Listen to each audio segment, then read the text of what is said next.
Alors, bonjour Gabriel, je peux vous appeler Gabriel? Absolument, bonjour Aline. D'accord. Non, parce qu'il y a des gens, une fois qu'ils ont une position, ils veulent qu'on les appelle Monsieur Marousse. D'accord. Donc, merci de me permettre de vous appeler Gabriel. Donc, c'est un plaisir de vous rencontrer parce que ça fait tellement longtemps que je vous vois en ligne. Et aussi, je dois ajouter que vous êtes beaucoup plus relax en personne que dans vos photos. Ah, bon, je prends ça comme un compliment déjà. Oui, vous êtes un peu plus Et relax, voilà. et puis c'est vrai que dans les photos, c'est figé déjà, donc c'est un moment c'est un instant, voilà. Voilà, c'est un Là instant. Mais là, maintenant, vous êtes un peu plus relax, vous souriez, c'est bon. Je vais vous présenter. Vous voulez vous présenter? Qui êtes-vous? non, non, allez-y déjà, Alors, ouais, si vous j'ai pouvez. vu sur votre profil que vous êtes un avocat international. Quand vous dites international, ça veut dire dans les pays francophones ou Ben, n'importe quel pays. avocat de droit international des affaires en particulier, avocat de droit des affaires internationales. Donc, ce qui fait que j'ai été formé, j'ai fait mon droit à Paris, à la Oui, j'ai vu Sorbonne. Vous ça, avez vu ouais, c'est ça bien. vous avez vu ça dans mon profil. Et puis, par la suite, je suis venu aussi ici, j'ai fait des études ici. J'ai passé mon barreau ici, ce qui fait que, de par la nature des choses, étant français d'origine, j'ai une clientèle internationale. Je parle l'anglais, le français, bien évidemment, et l'espagnol. Et puis là, Ah, je m'initie aussi à la langue des Philippines, le filipino, aussi dit tagalog. Donc, ce qui fait d'accord. que j'apprécie énormément le travail à l'international puisque je suis international moi-même. Donc, voilà. Donc, Non, mais si pour la petite histoire, je crois que c'est un peu ça. ok, mais si vous faites du business, par exemple, aux Philippines ou en France, c'est des lois différentes, n'est-ce pas? C'est-à-dire, c'est quelqu'un qui va vous consulter à partir de la France, vos réponses seront différentes que si on vous consulte à, pr- à partir de l'Espagne, ou bien c'est la même chose. Oui, bon, de manière prioritaire, en général, ce qu'on fait au niveau du cabinet, on peut parler ensuite de ce que je fais aux Philippines par la suite, mais ce qu'on fait au niveau du cabinet, c'est vraiment d'accompagner les étrangers comme moi qui veulent s'implanter en Amérique, de préférence des chefs d'entreprise, Oui, des gens avec des moyens qui souhaitent relocaliser. Très souvent, ce sont des projets de vie, des gens qui veulent quitter l'Europe ou l'Asie ou ailleurs et s'implanter en Amérique. Souvent, c'est parce qu'ils ont, par exemple, un enfant qui ira à l'école, à la fac, ici en Amérique, et du coup, ils veulent être à côté de l'enfant, ça arrive, ou alors c'est un projet d'affaires, une acquisition immobilière, lancer un projet commercial, une entreprise en Amérique. Du oui, coup, on s'exporte, on s'implante.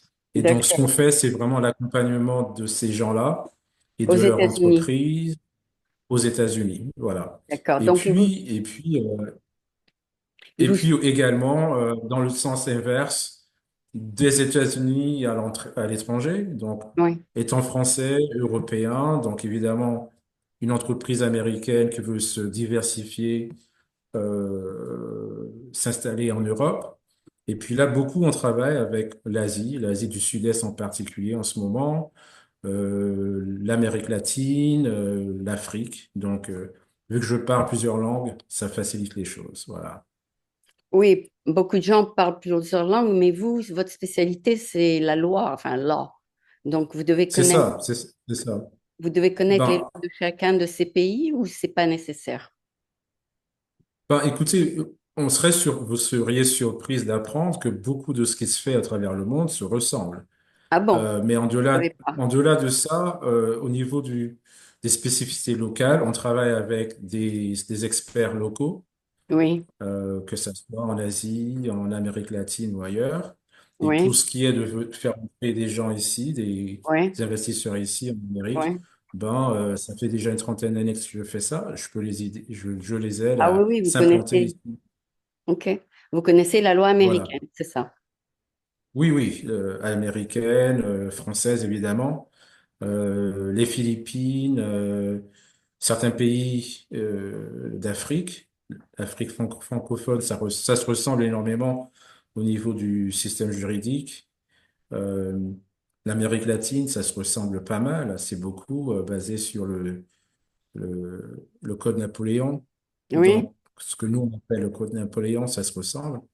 Voilà, donc, et puis au final, ce qu'on ne connaît pas, ben, on travaille avec des partenaires locaux qui nous permettent justement de réconcilier les différences. Voilà. D'accord. Et vous vous faites connaître comment, par exemple, en Amérique latine? Les gens viennent sur votre profil LinkedIn et vous trouvent ou bien pas nécessairement? Ben, LinkedIn, c'est la base pour moi personnellement. Je trouve ça très pratique. Oui, Il parce y que a tout le notre monde peut vous site, voir, oui. voilà, il y a notre site web. Il y a, on fait des publications, que ça soit sur LinkedIn et sur d'autres plateformes.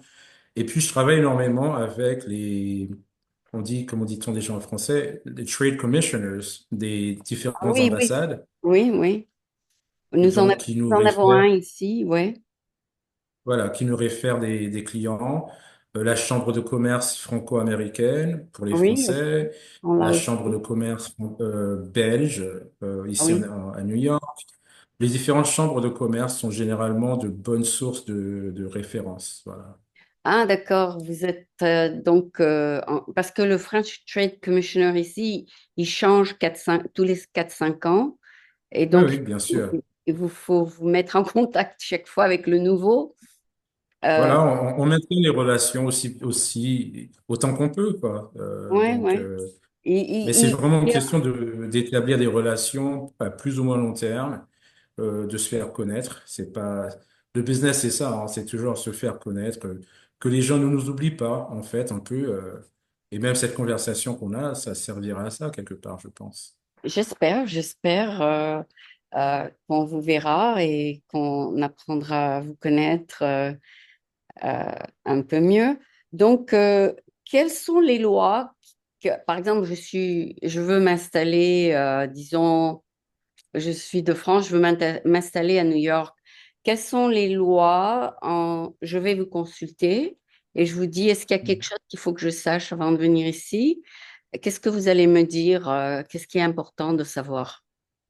Bon, ça va être déjà au cas par cas, les situations varient, mais généralement les choses sur lesquelles il faudrait se pencher. Donc déjà le statut, votre statut, vous venez Ah ici, oui, ben c'est pas juste débarquer avec sa valise. il faut Donc il y a savoir des les lois. limitations au niveau. Oui, Non, à votre niveau, il faudrait déjà savoir. Alors ce que vous cherchez à faire, est-ce que c'est à court terme, à long terme? C'est quoi l'objectif de rester ici pour d'accord, toujours? Ou d'accord. c'est juste pour un temps? Est-ce que c'est pour faire du business ou c'est pour le plaisir? Donc là, on parle un peu d'immigration. Donc nous avons un partenaire dans on dit plutôt collaborateur ou je ne sais même plus en Qui français, s'occupe associé de... plutôt. OK. Et qui s'occupe de Un ça. associé voilà, qui s'occupe de l'aspect immigration. Moi, c'est plutôt l'aspect business, l'aspect, le développement commercial de l'entreprise, l'implantation. Donc, s'il faut, créer l'entreprise de rien du tout et puis ensuite aider à trouver un- obtenir un bail commercial. Donc, Oui. négocier ce genre de choses, Ah bon? trouver des employés et euh, obtenir des permis en fonction de ce qu'on veut faire. D'accord. Donc, vous Voilà. avez tout un array of services. Il y a beaucoup de services que C'est vous offrez. ça. En fait, il faut penser plutôt, au lieu de penser en tant que type de droit, il faut penser en type de client. Alors, le D'accord. client lambda qui vient de, je ne sais pas où, par exemple de la France, par exemple, veut s'implanter en Amérique et faire euh, du business. Donc, on a une conversation, on pense, ben, c'est quoi le projet? C'est un projet de vie, un projet d'entreprise. Et généralement, les deux se recoupent. Et finalement, on dit, OK, donc, on veut faire ça dans combien de temps? C'est demain, c'est dans 6 mois, dans 3 ans. Il y a des options. Donc, qu'est-ce qu'on Mm. veut faire?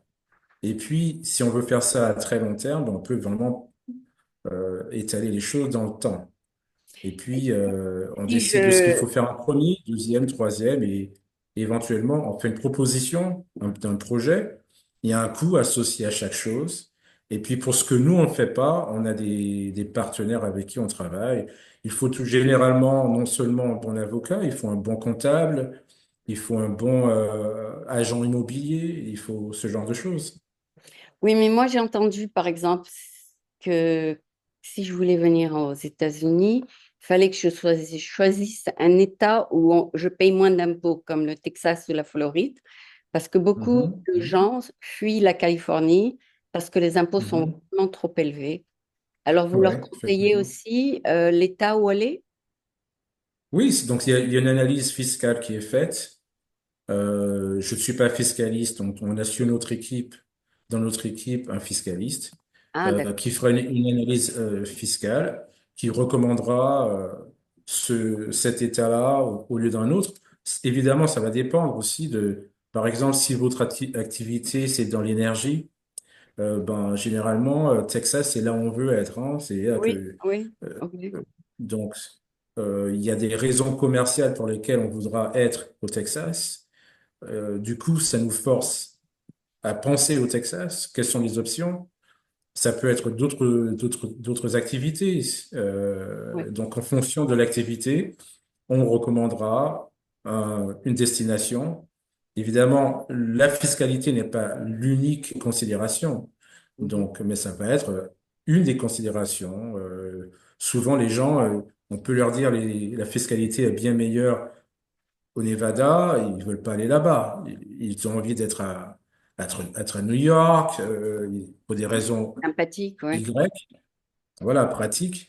La vie n'est pas la même. Donc, nous, Et par Français, quand on exemple, débarque, si c'est une grande boîte comme les produits de luxe de France qui ont beaucoup de succès et qui veulent, mhm. sans mentionner le nom des compagnies, Ouais, mais ouais. que Chanel, Dior, tout Ah, ça, eux, ils ils ont du choix, hein. Ils ont du choix quand même, hein. peuvent aller où ils veulent, hein. Ah oui, C'est ils ont du choix. Ouais. Et alors, dans ce cas-là, ils vont dans les principales villes des États-Unis. Est-ce Mhm. qu'ils doivent payer des impôts dans les deux pays? Alors, il y a des traités, mais généralement, on est résident d'un pays, Oui, fiscalement parlant, oui, euh, qu'on soit une entreprise ou pas. oui. Et il y a ces considérations-là, ben, ça va être le fiscaliste qui fera le calcul en avant que la décision ne soit prise auprès de l'entreprise elle-même. Alors, étant donné que vous n'êtes pas un fiscaliste, quelle est la question principale qu'on vous pose? Ben moi, je suis, on dira, un peu l'architecte, celui qui crée, qui rassemble l'équipe, Ah, d'accord. euh, et qui parle au client du projet, qui fait des recommandations à gros plan, à grande échelle. Et puis, quand on entre dans le détail, ma spécialisation à moi, au niveau du détail, ben, c'est dans la finance, c'est vraiment l'accompagnement individuel du chef d'entreprise, puisque moi, je suis passé par là. Donc, j'ai quitté la France il y a très, très, très longtemps. J'ai pu m'implanter. Je l'ai fait aussi en allant en Asie. J'ai pu m'implanter. Donc, c'est une question d'accompagnement de l'individu et de son projet, et puis de création d'une équipe pour supporter ce projet-là. Donc, Est-ce qu'il y a moins de... Est-ce qu'il y a moins de... j'aime à dire et j'aime à penser que le business est un travail d'équipe. Oui. Euh, à, à notre époque, c'est plus tout simplement ce personnage lambda tout seul qui va à la conquête du monde. Non, non, c'est pas comme ça. C'est pas du tout comme ça. C'est un travail d'équipe. Et chacun sa spécialisation, et puis comme ça, on réussit. Est-ce que c'est plus facile de faire du business, par exemple, aux Philippines qu'aux États-Unis? Est-ce que Alors c'est là, c'est une bonne question. moins de contrôle, n'est-ce pas? Il y a moins de red tape. Non, non, je crois qu'en fait, en parlant de red tape, il y en a probablement plus aux Philippines. Ah bon, Mais quand on connaît bien les opérateurs locaux, que ça soit au niveau gouvernement, national et local, ben, on reçoit de l'aide. d'accord, En Amérique, c'est bien plus systématisé. Donc, on peut créer une entreprise ici à New York en l'espace de 3, 4 jours, en tout clé en main pratiquement. Donc, en France, on sait ce qu'on fait, on peut te faire tous ça les prend du temps. petits. Ouais. Pardon? Si chaque membre de votre équipe sait ce qu'il fait, il peut faire les filings très rapidement. C'est ça ce que vous voulez Ah dire? si, si, ben, moi je vous fais une création d'entreprise en 3 jours, hein, c'est pas sorcier, à New York en tout cas. Euh, on a le filing qui est fait avec l'autorité locale, enfin New York State, le EIN number qui est obtenu immédiatement, tout ça se fait en ligne. En Oui. l'espace de 48 heures, c'est fait. Aux Philippines, vous me parliez des Philippines, ben, ça prendra beaucoup plus longtemps. Ah bon, Euh, ah bon, c'est pas, les choses ne sont pas nécessairement automatisées et une partie peut l'être, une partie ne l'est pas et puis il faut connaître. Donc ça va prendre des semaines alors qu'ici à New York, ça prendra des jours. d'accord. Et vous avez donc, vous êtes implanté en France, aux États-Unis et aux Philippines, c'est ça? Donc au niveau du cabinet, on est implanté principalement à New York. Oui. Mais notre activité nous emmène à aller un peu partout. Donc moi, je voyage pas mal. Mais en dehors de ça, on avait parlé un peu avant ça, avant que ça soit enregistré. Je vous disais, ben, aux Philippines, j'ai une opération de Virtual Back Office, Virtual Assistant.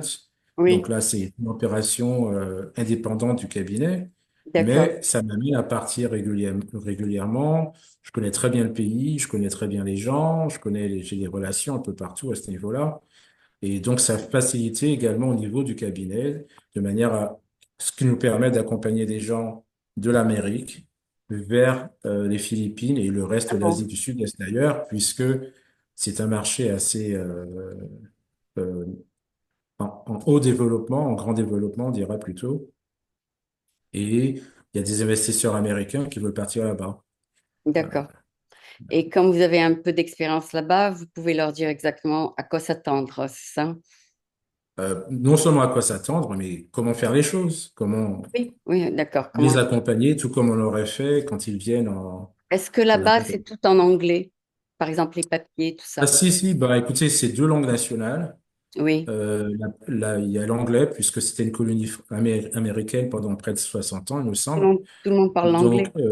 il y a 2 langues officielles, l'anglais, et puis ils appellent ça Filipino ou Tagalog, qui est Mhm. la langue la plus usagée. Ils ont beaucoup de langues locales, mais si Mais, on parle l'anglais, on s'en sort très bien au niveau des affaires. mais du point de vue papier, comme vous dites, les filings, tout ça, C'est en anglais. Tout ça, c'est en anglais. c'est en Ouais, anglais. OK.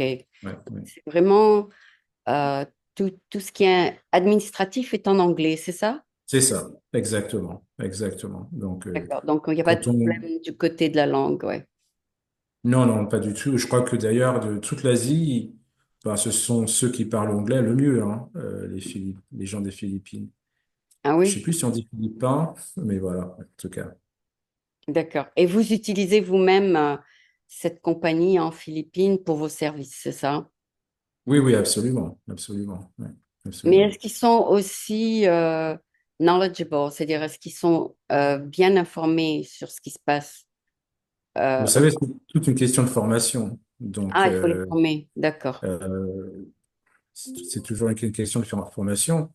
Et du moment qu'ils ont les compétences de base, ce sont tous des gens qui ont au moins un bachelor's. Donc, en France, on Baccalauréat. dit, non, non, c'est bac plus 4. Donc, Ah bon, un bachelor, c'est un peu plus, oui.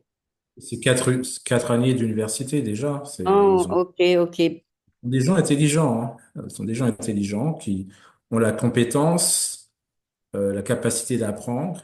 Maintenant Oui. qu'une fois qu'ils ont appris et été bien formés, ben, ils font ce que peut faire l'Américain moyen ici, hein. C'est pas, Voilà. Et Ouais. qu'est-ce qui vous a amené vers ce pays? C'est la chaleur des gens, la gentillesse. Ils sont très gentils de nature, c'est ça? Oui, oui, mais oui, la gentillesse est une chose, mais je crois que c'est surtout une certaine diligence et rigueur du travail. Ah bon, Euh, ils sont des bons travailleurs, ok. ah si, si, complètement, complètement. Bon, moi, alors, ça remonte à 8 ou 9 ans quand j'ai commencé à travailler avec des gens aux Philippines et ça m'a fait plaisir. J'ai bien aimé comment ils travaillaient. Et puis, Oui, oui, évidemment, il moi y a un... j'ai contact avec la Philippine, parce qu'il y a beaucoup de call centers aux Philippines. Ils sont tous Mhm. très agréables, hein, en fait. Oui, oui, oui, Donc, je oui, suis absolument, impressionnée par ce absolument. pays de ce point de vue-là, quoi. Ils Ouais, sont, ouais, ouais, ouais. sont Ouais, ils pas. sont connus pour leur cordialité, mais en dehors de ça, je crois qu'ils sont très bons travailleurs, pour dire simple. D'accord. Et Ouais. quelqu'un qui voudrait contacter, disons, un virtual assistant, c'est pour quel service? Ah, donc pour ça, donc on fait, Téléphone, plutôt des téléphones. oui, administrative assistant, administration, assistante administrative, voilà, Voilà, ok. de bookkeeping, donc je sais pas comment on dit bookkeeping en français déjà. Ah oui, c'est plutôt la comptabilité. La comptabilité, oui, c'est Ah, la tenue des livres, on dira peut-être, oui, hein. oui. En France, ils n'utilisent pas le mot tenue des livres, ils utilisent toujours comptabilité. Voilà. Ok, comptabilité. Ils ont toujours arrondi les deux. Euh, D'accord, d'accord. Parce que moi, j'entends, il y a comptabilité, enfin, tenir les livres tous les jours, ouais, le- ouais. Et oui, aux l'entrée des États-Unis, données, c'est par les deux. Aux États-Unis, c'est par voilà, les deux. voilà, entrée des données, et puis à la fin de l'année, il y a la comptabilité proprement dite, où Voilà, on le prépare les CPA. choses. Oui, le Voilà, CPA. OK. Donc, c'est deux voilà, spécialités différentes, oui. voilà. Donc ça, on fait aussi tout ce qui est marketing, les assistantes marketing qui vont vous aider à garder votre présence sur les Mhm. plateformes soci- sociales, Ouais, les réseaux sociaux. les réseaux sociaux, voilà. Vous voyez, ça fait longtemps que en français, on utilise des termes. Ce sont des termes nouveaux que j'ai pas connus à mon époque. Ah, Donc, en d'accord. fait, je les D'accord. découvre, je les découvre. Je les utilise tout le temps en anglais, comme vous, j'imagine d'ailleurs. Social media, oui. Social media, réseaux sociaux, voilà, c'est ça. On fait d'autres choses, ben, Mais euh, si vous avez, par exemple, ces gens qui vous font beaucoup de marketing, mhm. combien de clients pouvez-vous accepter? Par exemple, si jamais ils sont effectifs, s'ils sont, disons, ils font du bon travail et qu'ils vous envoient beaucoup de clients, vous pouvez donc dire arrêtez de faire du marketing, ça nous suffit ou bien vous Ah non, voulez... mais il faut pas penser qu'ils vont tout faire non plus, hein. Donc, écoutez, le marketing, c'est quand même, ce sont des assistants avant Ah, tout. Donc le marketing, c'est pas une agence de marketing, hein, où ah, ils vous d'accord, prennent, d'accord. ils prennent tout et puis vous n'avez rien à faire. D'ailleurs, moi, je crois pas que ça soit une bonne approche. Je crois que celui qui gère son entreprise connaît son client mieux que qui que ce soit d'autre. Et je crois qu'on doit garder la main. Moi, je suis un chef d'entreprise, j'ai plusieurs entreprises, donc je vais pas déléguer la chose à quelqu'un. Voilà, ramène-moi des clients. Non, non, ça va pas être simple comme ça. C'est un à un, Bien, c'est un à un. voilà, c'est un travail ensemble. C'est un partenariat. On Personnalisé. comprend, on sait ce qu'on veut. Et on leur dit, écoutez, moi j'aimerais ci, j'aimerais ça, et puis eux, ils sont là pour aider dans ce sens-là. Le mot est bien dit, c'est assistant. Donc, c'est pas une agence de marketing. D'accord, d'accord, d'accord. Donc, si jamais leur travail est effectif, vous recevez l'appel directement dans votre cabinet, c'est C'est ça? ça, oui, exactement. Donc, et puis le travail, eh bien après, c'est à nous, hein, c'est à nous de prendre les rendez-vous et puis d'apporter de fournir le travail qu'on a promis, quoi. Et puis, C'est pour ça que je trouve que pour nous, notre cabinet, depuis qu'on fait ça déjà plus de... Alors, le cabinet il existe depuis 2001, donc ça fait 23 ans. Ah, c'est beaucoup. Euh, on a, on a grandi essentiellement du bouche à oreille, les recommandations d'un client à un autre. Et puis, on a survécu pendant 23 ans. Je crois qu'on fait quelque chose de bien, quoi. Donc, c'est Ah pas... oui, oui, non, il y a pas de doute là-dessus. Vous êtes bien connu dans la communauté française ici parce que vous avez fait un effort de mettre votre photo un peu dans les publications, tout ça. Mhm. Voilà. Donc, je ne sais pas si vous faites la même chose à New York, mais oui, probablement aussi à New York parce que vous êtes implanté là-bas. Oui. Si, si, bon, vous savez, c'est quand on est français, le mot passe. Pas besoin de faire sonner les cloches toujours, hein. C'est une question de faire un bon travail et les gens parlent de vous, quoi. Et puis si, je crois qu'il y a un bénéfice à être à exister pendant longtemps. Euh, Au final, ben, on est là pendant longtemps. Ben, il s'en va pas, il n'a pas disparu, il est toujours là. Ben voilà quoi. D'accord, mais qu'est-ce Voilà. qui vous a amené spécifiquement aux États-Unis? C'est la curiosité de l'envie de Non, connaître? pas du tout. Contrairement à beaucoup, je crois que j'avais pas un rêve américain pour ainsi dire. Ouais, non, c'est Euh, pas ça. non, non, c'était plutôt que mon épouse de l'époque, on s'est rencontrés à Paris. Pour faire Oui. simple, elle a voulu rentrer au pays. Elle était américaine. Elle est Ah, américaine. Et voilà. puis voilà. Et puis je l'ai suivi. Voilà. Donc moi, pour être honnête, mon rêve c'était plutôt l'Australie. Et Ah, jusqu'à aujourd'hui, j'ai toujours pas mis les pieds là-bas. Donc, vous savez comme quoi? vous avez mis les pieds en Californie, à San Francisco? Ah si, si, plusieurs fois. Plusieurs Ah bon, fois. ben, il faut m'appeler la prochaine fois, donc, parce que, Bon, on tâchera de faire ça, absolument. d'accord, d'accord. Est-ce que ça vous dérangerait qu'on fasse peut-être 15 minutes en anglais parce que mon programme est bilingue? Ah, non, ça me dérange pas du tout. Okay, donc, so we're going to switch to the English part now, and I have the pleasure Sure. to be with Gabrielle Marous. Is that pronounced correctly? Yeah, I like to say Gabriel Marous. Gabrielle tends to be for a female here in America, at least. So what do you Um, say? so just Gabriel Oh, Marous. That's it. Gabrielle Marous. Okay. And he is then international law attorney, is that it? And International business attorney. So I business work attorney. Okay. specifically with business owners and entrepreneurs trying to set up the business in the US or from the US trying to go abroad. That's Okay. in simple Small terms. and medium sized business or bigger. Yeah, the corporate 500 clients would not come to a small firm like mine, so that's fine Have with their me. own attorneys, maybe. We work, that's right.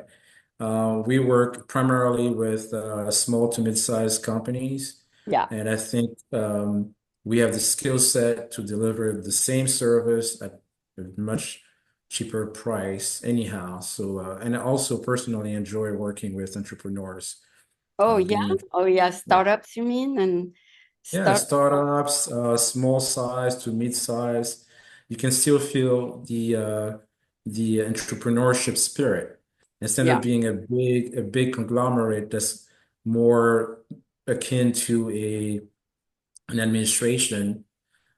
You work with small to mid-sized businesses. You really feel the desire to grow and conquer. That's exciting to me. Yeah, Yeah. During the years, let's say the years you arrived in the United States, there was a big boom in startups, right? Uh, sure. and now it's slowing down a little bit. I mean, you don't see as many people saying, let's go Silicon Valley, do something. It's slowed down a little bit. Right. So they start in the Silicon Valley and then they go to New York, or they go from France to New York to the Silicon Valley. Uh, Whatever they heard about, how do they decide if they want to go east Uh, or It west? seems to me, except for the tech industry, it seems to me that um, people from France or Europe, generally speaking, they first come to New York. Because Um, closer. well, it's closer for sure, but it's almost an obvious first step. Okay. Um, for people who are into the tech industry, of course, the ultimate destination is the West Coast. Okay. Even though some people stay in New York now because New York has made an effort, at least under Bloomberg, Mayor Oh, Bloomberg, to New York develop.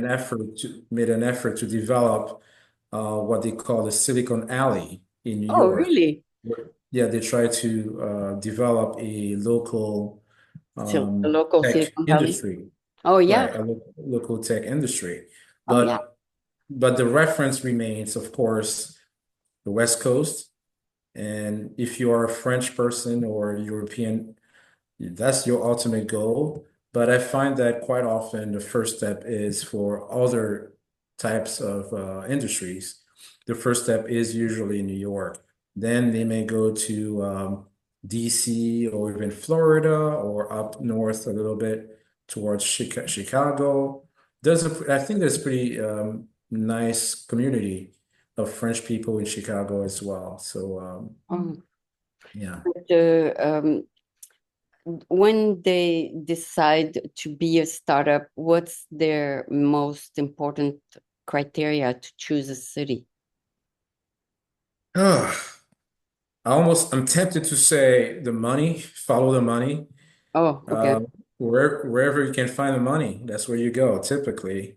Okay, because And we have five French billionaire in San Francisco. I guess they did real well. Can can you think of a good French American company that did real well in the New York Tech Alley, whatever? So, I wouldn't know. I wouldn't know, actually. That's a very good point. I wouldn't know. But the money is in New York. But again, tech is a separate industry all by itself. yeah, The dynamics are different, but still, the money gets picked up and raised in New York quite often, even though the business may be in on the West Coast. really, I didn't know that. Okay, The so financial of the world, at least the financial center of the world. That's what it's known for. okay, the venture capitalist, yeah, or they can go public in New York, right? They can. Right. Hmm. New York is a capital of the world to go public. Yeah, so that's. Do you advise them when it's time to go public or not, or that's not your cup of tea?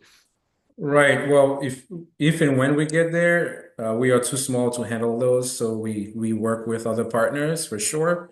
But anytime this happens, it's a success for us. That means we did something well. Oh, good. Anytime Yeah, we get to a point, because to go from zero to the point of going public, a whole lot has to go right. A whole lot of it things have to go right. has to be So, 5 years, maybe. Yeah, yeah, but the vast majority of startups just die within the first 5 years, anyhow. yeah. So Um, it's a miracle they make it. The top that's one. right. For those who make it, even though they may make it further than the 5 years, the majority of them don't go public still. So They the get few bought that out. do They make get it, bought. Yeah. right, exactly. So those who do go public is really the exception of the exception. Okay. So whenever that happens for us, it's a definitely a big success. Nice. But How about honestly, I think you you can do do? very, very well in America with your Yeah. business without ever going public. Oh, okay. You know, You you do know, merger, you do merger acquisition. That's your of specialty. course, of course, yes, yes. Okay. And once Okay. again, um, we are not talking the billion dollars companies, But but people, small and mid-sized acquisitions, we definitely work with that. yeah, because the big boys like Salesforce or Oracle, they buy all the small ones as for some Mhm. reason. They just like Yeah. big fish in the sea. They buy all of them. And that's good for entrepreneurs, honestly. That at least gives you an Capital exit, an exit opportunity, way. right? Yeah, that is true. And Because You start another startup. That's it. That's it. You started a business, it's done very well. You make 20, 30, 50 million dollars. Time to move on. And why not? And Yeah, yeah, that's a good way. I guess when you already got inspired to do the same thing as an entrepreneur yourself by creating your own company, and you've been successful in the Philippines, creating your own startup, and it's working well for you. it's going well. So far, so good. Things have been pretty good for me as well in the US. I got here by almost by chance and it all worked out. I'm still Oh, here almost 30 years in. Um, so you I didn't, could not have planned it. I could not have planned it any better. So yeah? sometimes you just go where the opportunities are, and I think that's kind of the way it worked out. Yeah, it's rare for a law firm to sell their company anyway. Either they Well, can, no, that you can't do that in America, and at least not quite yet. I know in London, in the UK, it's possible. oh, You yeah, can bring outside investors, okay, but other than that, you can sell your practice to another attorney. That's possible. yeah. Uh, After, so, if you're there after 5 years, it's also a good sign. right. Yeah, 23 years so far, so still counting. Do you still like your job? I mean, do you like what you're doing? I love it even more now because now I do, having had a little bit of success, I do what I really want to do. I can turn down the work that I'm not interested in. Okay, great. That When gives you you get more. started, you cannot take anything that comes through. Oh, Um, so you have Whereas more free. now, I can essentially pick and choose, and Oh, it's a good it, position to be in. oh, yeah, yeah. Congratulations. And you can take more weeks of vacation if you decide to go to the beach or to the mountain, whatever, but it gives you more freedom, right? Oh, I'm a mountain kind of guy, so I'm not too much of a beach guy. I like the mountains. So you go And take as many days as you want. yeah, and nowadays it's even easier because you can work remotely. If you want to be to completely gone, then you hang up, turn off all Your your phone. devices. Uh-huh. Yeah. Um, And but other than that, you I'm put always an attorney traveling and in still charge. enjoying the work that I do. Yeah, absolutely. So you have another attorney who can take over in case you're not home. I mean, not in case you're not at the office. Right, right. It's five of us, five attorneys at the moment, about 14, 15 support staff. So it's a small firm by American standards. It's a small But it's firm. still good. It's still good for French standard. But for me, I feel that we've done well, and I'm able to do other things, not just only practice law, run other businesses, do other things. So it's a good balance, and I'm not. After doing this for so many years, I've been able to accomplish a few things that I wanted to do, and so now still a few things in the pipeline. Hopefully, it all works out. And you have made many friends along the way because some of your clients became stay in touch with you Oh, and for sure.